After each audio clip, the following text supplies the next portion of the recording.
The Real People, Nez Perce's survival against assimilation, 71 years of loyalty, 1 month to abandon everything. In 1877, the Nez Perce allies who saved Lewis and Clark kept their promise for 7 decades.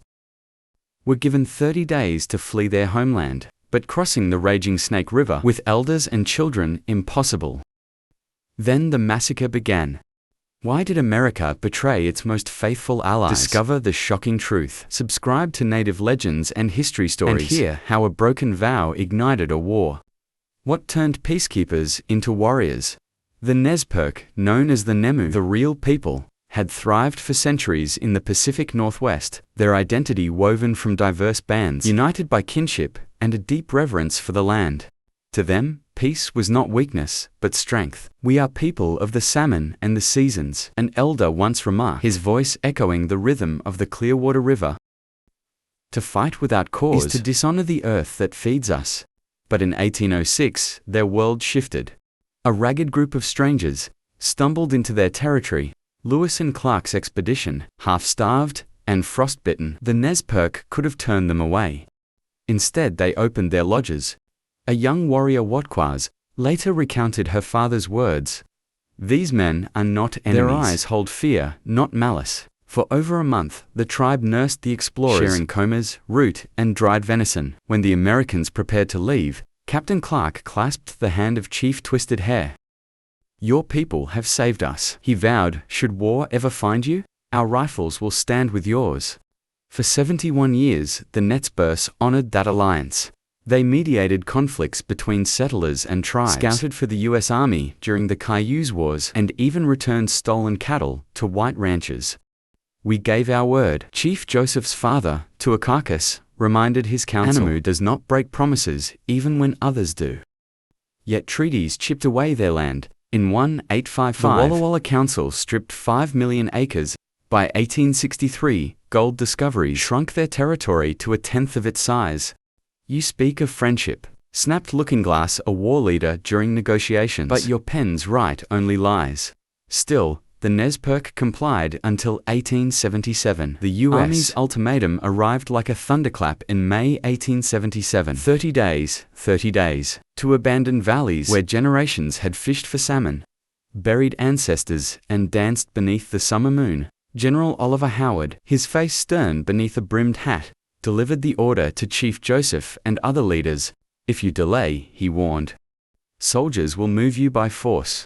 The Nez Perce stared at the map of the proposed reservation, a cramped patch of rocky soil, a fraction of their ancestral range. Joseph's younger brother, Olcott, clenched his fists. "You ask us to shrink our hearts with our land." Panic spread like wildfire.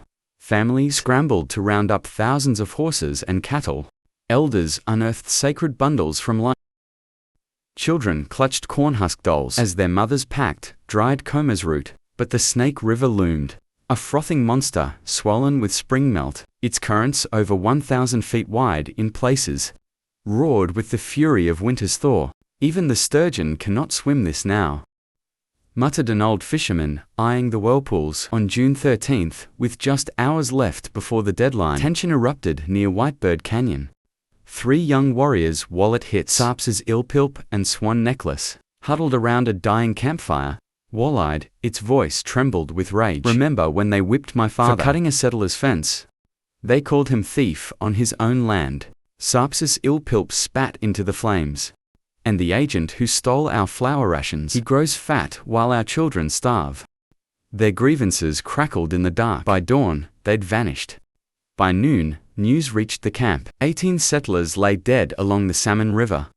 Women gasped, elders covered their faces. Chief Joseph, usually a voice of restraint, turned to his council, despair etching his features. "This blood will drown us," General Howard, seizing the violence as pretext, ordered full mobilization. Columns of cavalry snaked toward Nez Perce villages, sabers glinting. Joseph's people faced an impossible choice: flee toward Canada's distant promise, or fight a war they never wanted. As warriors mounted their painted horses, a grandmother whispered to a child, "Hold tight to your doll, Kaya.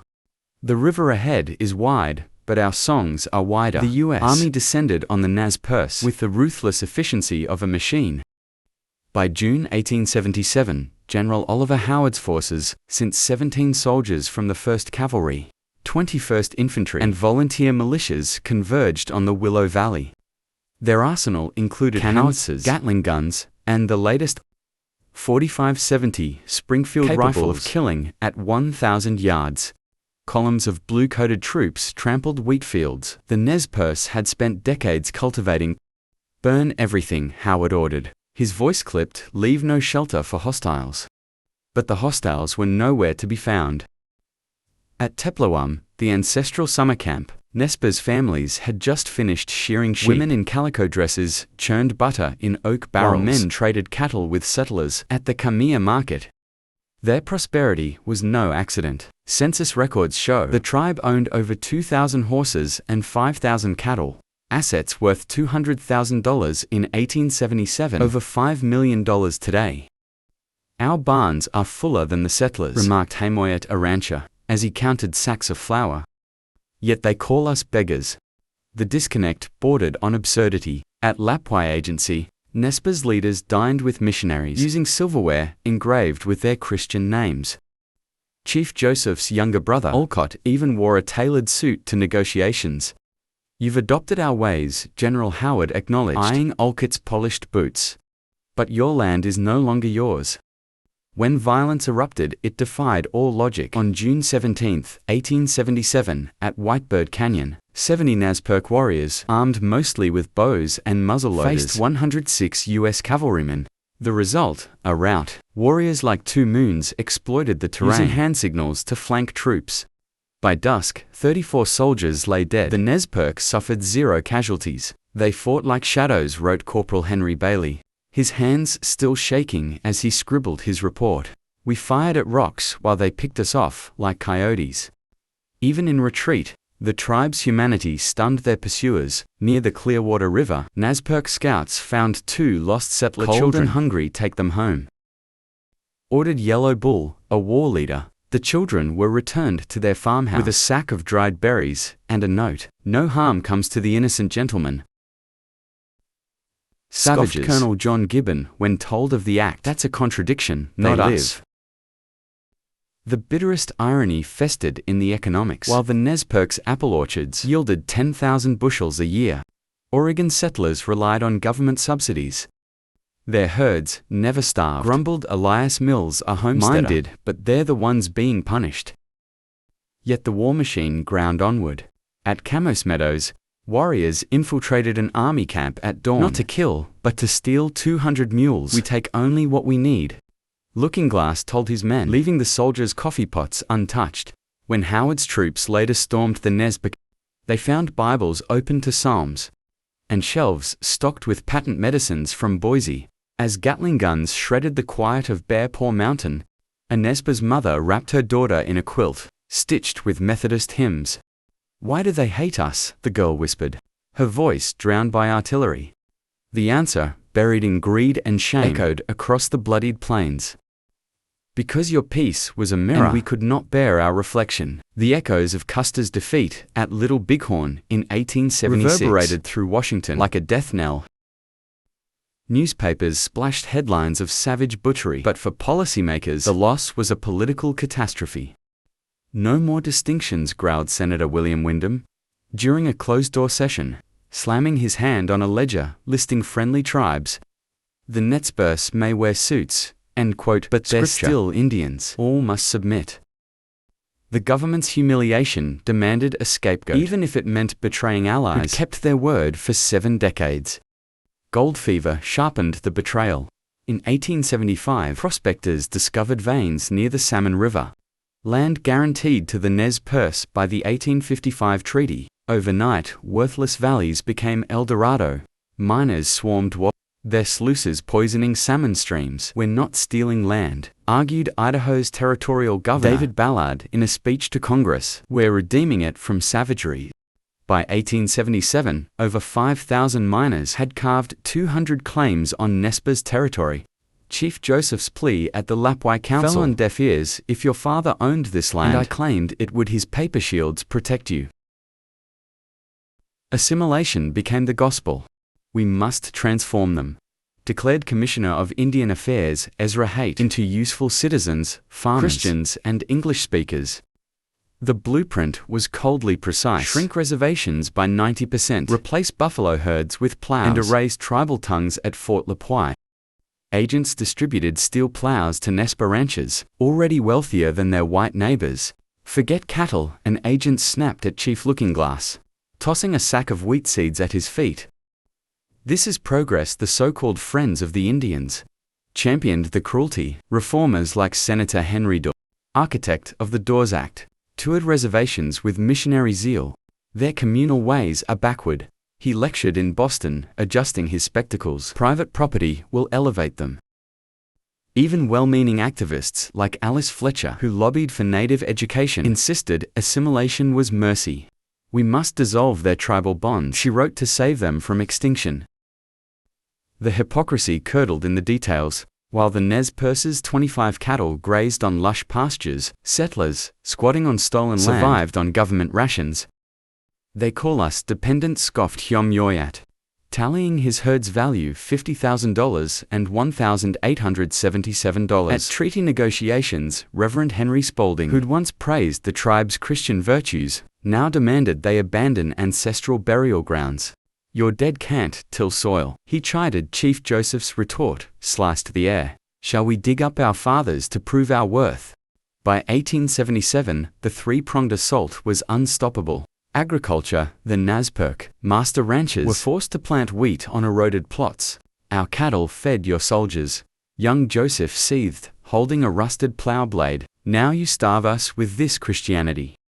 Missionaries banned the wake and spirit dances, burning ceremonial masks. Your God is a jealous one, muttered Tuhuhu, watching flames consume centuries of tradition.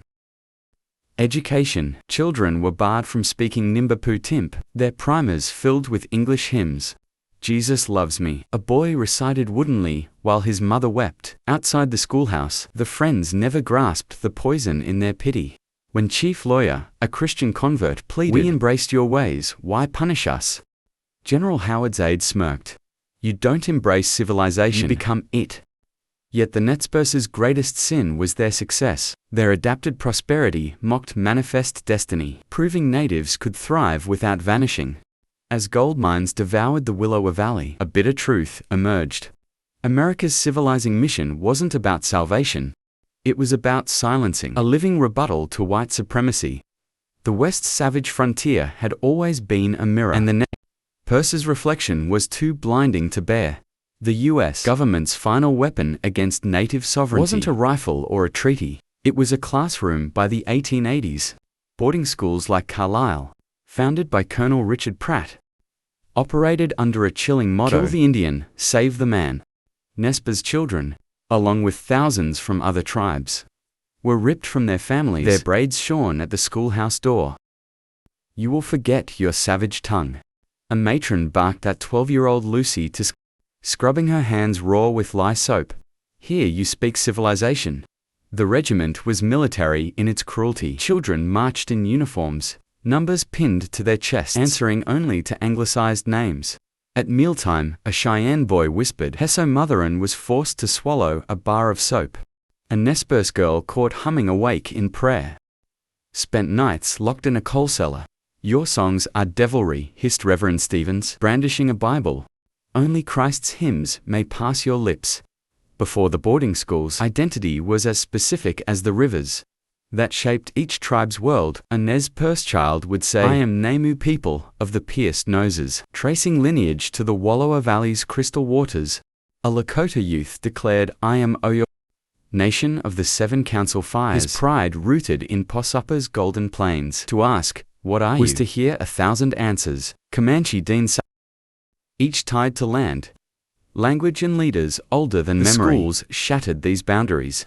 In 1890, at Carlisle Indian Industrial School, a Nez Perce girl named Sid sat beside a Hopi boy in a cramped dormitory. Guards had stripped their beaded moccasins and replaced them with stiff leather shoes. What's your name? She whispered in Nippon. He stared blankly. She tried again in broken English. Your band, I am Hopi, he replied, using the English name forced upon him from Moss. Mazes like cliffs, she gestured with her hands. Mimicking rock walls, he nodded. Eyes brightening, you have cliffs too. Mountains, she said, sketching snow-capped peaks in the air, and rivers full of salmon. In that moment, a spark ignited. They weren't Indians. They were storytellers of mazes and mountains. But the system that sought to erase their differences accidentally gave them a common language loss. By 1910, over 10,000 children from 50 tribes endured the same regimen. At Haskell Institute in Kansas, a Cheyenne boy caught a Navajo girl weeping after a beating for speaking her tongue. He slipped her a piece of fry bread, a food foreign to both their cultures, but now a jailhouse comfort. They call me savage, he muttered, but we never caged children. The classrooms became clandestine laboratories of unity. A Chippewa girl taught a Ponca boy her clan's constellations. He shared stories of the Buffalo people. When teachers glorified Lewis and Clark as heroes, a Nez Perce teen stood voice trembling. My great-grandmother fed them. They promised peace, then took our land. Murmurs of same with us rippled through the room. The government's paperwork reduced them all to Indian. But in their shared resistance, they reclaimed the term by the 1920s. Graduates, like Zit Kalasha, Yankton, Dakota, and Henry Rowe Cloud, Winnebago, penned essays declaring, "We are not vanishing, we are converging." At the 1924 National Council of American Indians, delegates from 30 tribes, once enemies, voted unanimously to challenge U.S. citizenship laws. The ultimate irony: the Indian the schools tried to kill was born in their own barracks. A Nez Perce elder Yellow Wolf captured it best in 1931. They chopped down our family trees, but the roots grew together underground. The very system meant to erase them had birthed a continental identity, one that would fuel 20th century movements like the American Indian Movement, AIM. The Nez Perce War in the boarding school era were not tragedies of savagery, but of greed. A nation built on stolen land could not tolerate those who refused to vanish, whether through resistance like Joseph's flight, or resilience like Lucy's hidden songs. Reservations and schools sought to control, not protect. Yet from this crucible, Native peoples emerged not as relics, but as nations reborn. Their story isn't one of defeat, but of metamorphosis, how 1,000 fractured tribes became a thunderous chorus, their voices rising from Carlisle's cold holes to Standing Rock's fiery camps. A truth endures: you cannot kill a people who refuse to die. Continue the journey with Native legends and history. Stories uncover more sagas of resilience. And remember, every view amplifies voices the world tried to silence. Subscribe now.